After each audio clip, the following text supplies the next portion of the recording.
In one of your broadcasts, you claim that the story of Paul's martyrdom is a fabrication of the church, but why do you dismiss the testimonies of early Christian writers like Clement of Rome and Ignatius of Antioch, both of whom attest to his martyrdom? What makes their testimony less valued than the Talmud? That's a very good question. I'm very grateful that you asked it, and I want to tease this out. We have to find the definition of martyrdom and how Christians use that term. You chose Paul, and I'm going to go with that. So I want to be very clear what martyrdom means. Like Joseph Smith was killed for his religion. I mean, if he had not claimed to be a prophet, he wouldn't have died that way. Is Joseph Smith a martyr? If he is, and that's considered a good thing, then why don't you become Mormons? Okay, so this is not the way the church is using it. And I want to be very clear in how the argument that Christians make when they say that Paul was a martyr, or Paul and Peter were martyrs, or almost all disciples were martyrs, with the exception of John. We have to be very clear on what that means, because no one questions that there were Christians who were killed because they were Christians. And there is no religion on this planet that does not have people that died for their religion. Okay? So that's not what we mean here. We have to have a definition term. So I'm going to define the term martyr in this way. That doesn't mean the word only means that, but this is how Christians weaponize and use this term with regard to Paul or Peter, and then I'm going to address this. So this is very important, because the argument is, why would a person die for a lie? Liars make poor martyrs, okay? So what Christians are saying is Peter, Paul, and others were set to be executed, but we're told that if they recant what they're saying, then they go free. They chose to die rather than renounce their religious beliefs, okay? So that's used as an argument for why we should trust them, okay? Do you understand that? Okay, so this is all nonsense. There is nothing you chose to Clement of Rome, probably written at the end of the first century. There are some that argue it's later than that.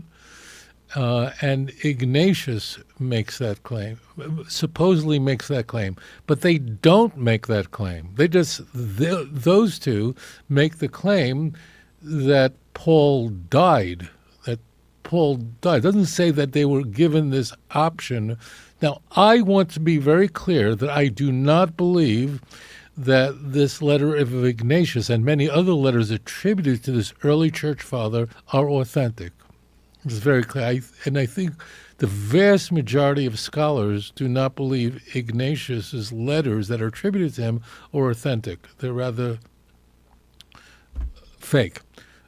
But I want to grant everything because I want to steelman this. They don't make that claim. Moreover, if Paul was offered to live, if he just recants his claim and chose to die, why didn't they say that? Now, Irenaeus, for instance, in his work against heresies in chapter 3, just says that what I believe happened is that Paul went to Rome, wasn't executed, and moved on to Spain. And in the book of Romans, Paul says that after Rome, he's going on to Spain.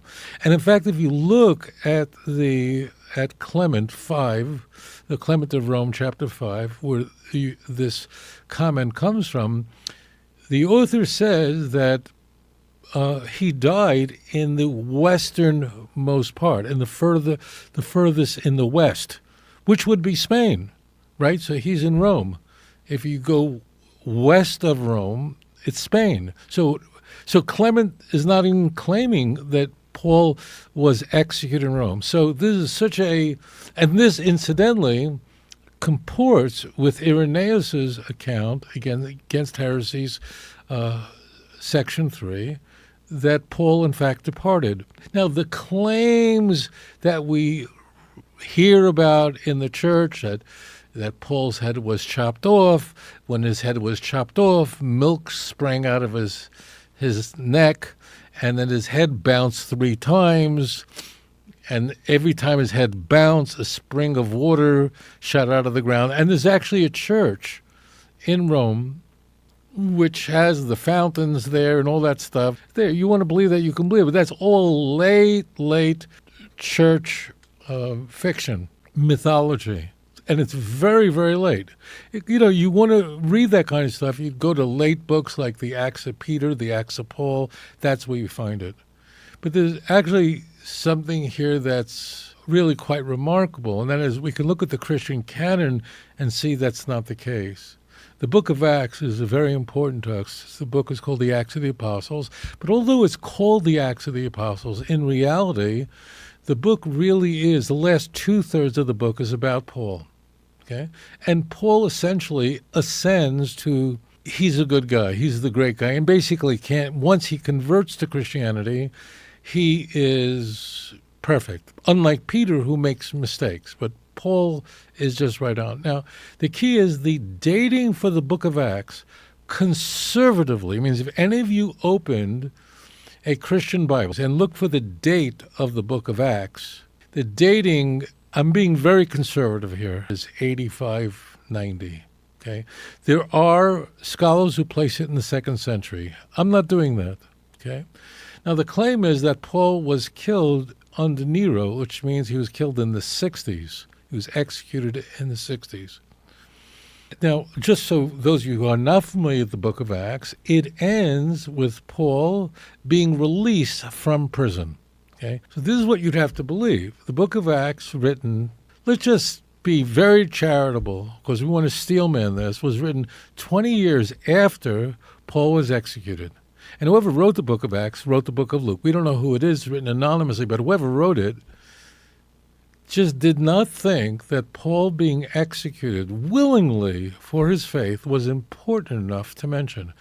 And this is completely impossible to believe, and this is not proving from silence. It's just not possible.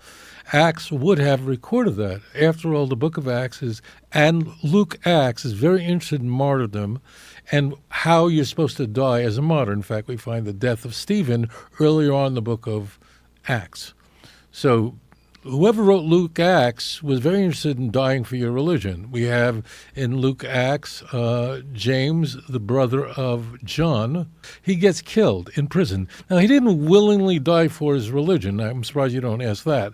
But it doesn't say that he was offered. So it only is, the way it's set up, the way Christians are going to try to convert you to Christianity, say, look, these people will offer the option of walking away and surviving and living, or you're going to die. And they chose to die rather than walk away. But then what happens is this huge claim is made, and we go, well, where's the evidence? And the evidence isn't there. It isn't in Clement of Rome. It's not there. It doesn't say they will offer this.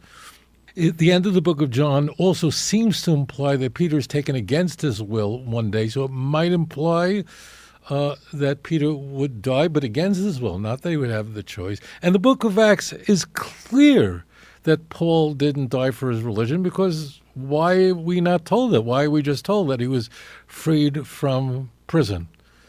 Ignatius, which I don't think is authentic at all, but Ignatius doesn't say that Paul was offered one or the other and chose to die rather than to live. So be very careful with the word martyrs, because what does that mean? That people were killed for their religion? That's entirely possible. We can be certain that Christians were executed by Nero because of what Tacitus says in the 2nd century. We can be fairly confident of that. But they willingly died rather than just renounce it? That's really a very silly argument, and it's based on much, much later mythology that emerges from the church centuries after the supposed event. Thank you for your question. If you enjoyed this program, please like and subscribe. אדון עולם אשר מלך בטרם כל יציר נברא ואת נעשה בחפצו כל